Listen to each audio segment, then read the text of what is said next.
బూట్లు వేసుకుని వేదిక మీదకి ఎవ్వరూ వెళ్ళకూడదు. ఇవాళ మన దౌర్భాగ్యం అంతా ఎక్కడుందంటే, పెళ్లికి ఒకళ్ళు పిలిస్తే బూట్లు వేసుకునే అలవాటు ఉన్నా చెప్పులు వేసుకుని వెళ్ళి చెప్పుకులు విప్పి వేదిక మీదకి ఎక్కాలి.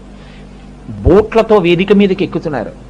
బూట్లతో వేదిక మీదకి ఎక్కినప్పుడు అక్కడ అగ్నిహోత్రం చేస్తారు.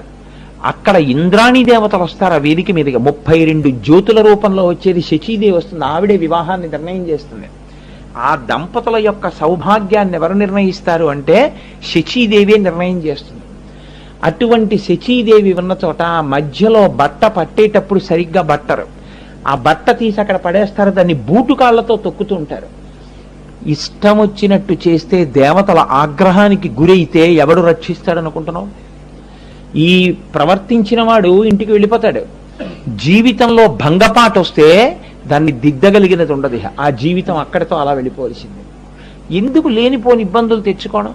ఎందుకంత వ్యామోహం? వీడియో లేని పెళ్లిళ్ళు మన తల్లిదండ్రులు మన తాతలు చేసుకుని సుఖంగా కాలం గడపలేదా?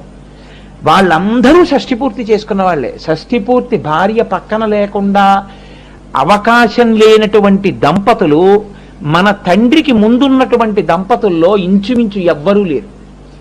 అక్కర్లేని గొడవలన్నీ ఎక్కడొస్తున్నాయో తెలుసా అండి? పెద్దలమైనటువంటి మనమే బాధ్యులు. నేను ఇవాళ ఇంత ఆర్తితో మీతో మాట్లాడడానికి కారణం ఏమిటి అంటే, వివాహ క్రతువు మీకు తెలియదని కాదు. నేను చెప్పక్కర్లేదు. పురోహితుడిని మంత్రాలకు అర్థం చెప్పమంటే చెప్తాడు. కానీ దాని వ్యాఖ్యానంలో సమన్వయం మీకు తెలియాలని నేను చెప్తాను.